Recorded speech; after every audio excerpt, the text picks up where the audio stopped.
Jon Bernthal's iteration of the Punisher won over many of those who kind of dismissed the character after not just one or two, but 3 movies that didn't really hit the mark. Even so, the plug was pulled on his Punisher due to the corporate politics of the breakup between Marvel and Netflix, which also led to the plug being pulled on all the Marvel Netflix shows. Some of them could get a new lease on life though, once the post-breakup freeze period is over and Marvel reacquires the unrestricted production rights. In this video then, I'll go through what the rumors say about the Punisher's possible future return and give my take on those rumors. Variations of this story have been published in a number of outlets, who cite a couple of different sources. But we are going to stick to the very first source to break the scoop, and whose claims do stand up to scrutiny, namely our friend Mikey Sutton. His original scoop was first reported on YouTube channel Perdidos en Hoff, and later picked up by Bounding Into Comics, among others. The original July 4th scoop reads: "Ever since Netflix cancelled their Marvel TV shows, fans have wondered what will happen to Frank Castle, especially star Jon Bernthal. Because Netflix's legal hold on those characters haven't expired yet, but will soon. Marvel Studios has been unable to pursue new avenues for them. However, that doesn't mean that talks haven't begun in where they potentially could go. Because the Punisher is such a violent character, toning him down for Disney Plus wouldn't work. Disney is quite aware of this, and there are no plans for his show to continue on that streaming channel. There has been chatter about either FX or Hulu for the Punisher to hunt and kill criminals, free from censorship. Regardless of which of the two he ends up, details have begun to emerge on where his future stands. First of all, Marvel Studios intends to bring back Bernthal. However, it doesn't mean the new series will follow the continuity of the Netflix program, especially when the multiverse can now explain it away. Or they will simply not refer to it. I have some thoughts on that. I'm a huge fan of the Punisher.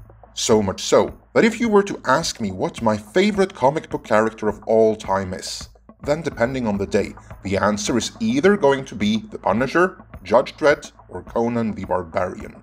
Now, I realize that Conan didn't start out as a comic book character, but he has been that too since 1970, so don't fret about that. Point is, I'm a huge Punisher fan. I know my Punisher, and I'm all in favor of them one way or the other rebooting away the Netflix series, because I do have issues with it.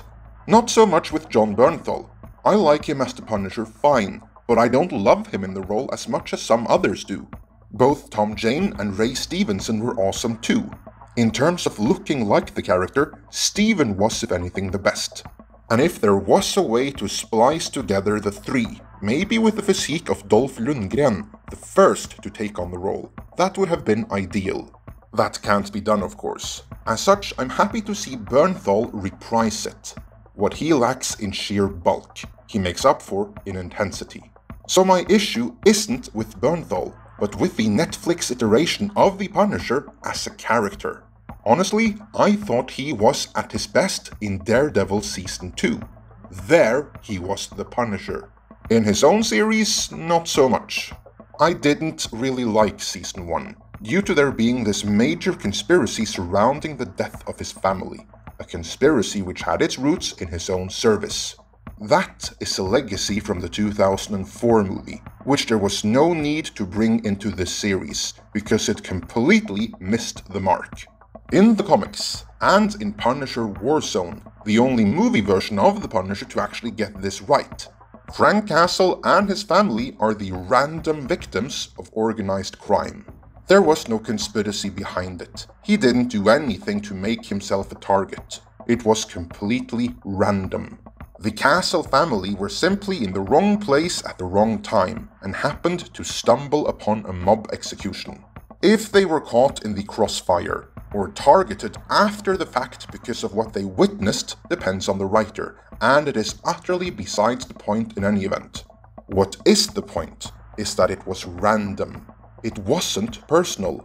If it hadn't been the Castle family, it could have been any other random family killed as collateral damage that day. Even the shooters were random. If it hadn't been them that pulled the trigger, it would have been some other random foot soldier doing it instead. That randomness is what gives the Punisher the philosophical justification to declare war on all crime and take out all criminals. The individuals pulling the trigger were coincidental. Crime is what killed his family, which might as well have been any other random family. For that, those committing crime must be punished, while the individual criminal who ends up in the Punisher's crosshairs is coincidental. But they put themselves there by choosing to be criminals. This point was completely missed in the first season of the Punisher show on Netflix, which pretty much begun with him retiring as the Punisher.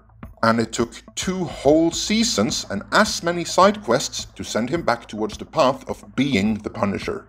I mean, the final scene of Season 2, which is where Castle has become the fully realized version of the Punisher, should have been the opening scene of Season 1.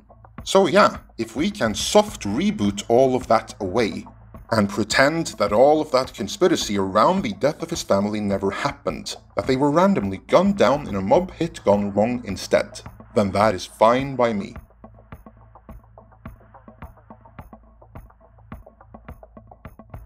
Sutton's scoop concluded. Secondly, the show could be called Punisher War Journal, just as the 80s comic book. Marvel Studios would like other adult-oriented heroes to guest, including Daredevil, as with Bernthal they'd love for Charlie Cox to reprise the role, and Samuel L. Jackson in his foul-mouthed fury. Stay tuned for further developments. I love the idea of a partially rebooted Punisher series on Hulu or FX. Not loving the title though. There were 3 parallel Punisher titles during the heyday in the late 80s and early 90s. These were The Punisher, which was firmly set in the Marvel Universe. There was Punisher Warzone, which was part of the same continuity, but even more standalone and badass. And then there was Punisher War Journal, which was heavily integrated into the Marvel Universe. To illustrate, Frank Castle might team up with Daredevil or Spider-Man against the Kingpin in the pages of The Punisher. But afterwards, he may take off on a much more brutal solo adventure in the pages of Punisher Warzone, before being sucked into a slugfest with Dr. Doom and the Avengers or something in Punisher War Journal. I'm not gonna say that the original run of Punisher War Journal was bad, because it wasn't, but out of the 3, it was the least good. The second time the title was used was in conjunction with the Civil War crossover event. That version of Punisher War Journal was flat out bad. Some of the worst Punisher stories ever written hail from this run, and it was all downhill from there. I can see why Marvel would want to use the title War Journal. It is the most Marvel-ish, and Warzone has been used up already. But in terms of quality storytelling, there, in my opinion, isn't much good associated with it. But as long as they just use the title, I'm okay with it. Marvel has a history of using titles, but going in completely different directions story-wise. As such, my hope for this is that they creatively will ignore anything with the label War Journal on it completely, and restrict themselves to taking inspiration from the stories written by, first and foremost, Garth Ennis, but also Chuck Dixon, and for good measure, some Mike Baron. Getting the story and the character right is more important than the title, and putting it on Hulu or FX would allow them to get it right. I seriously hope that they will do that, and we will keep you up to date as we learn more. For now, let me know how excited you are about Bernthal's possible return as the Punisher in the comments.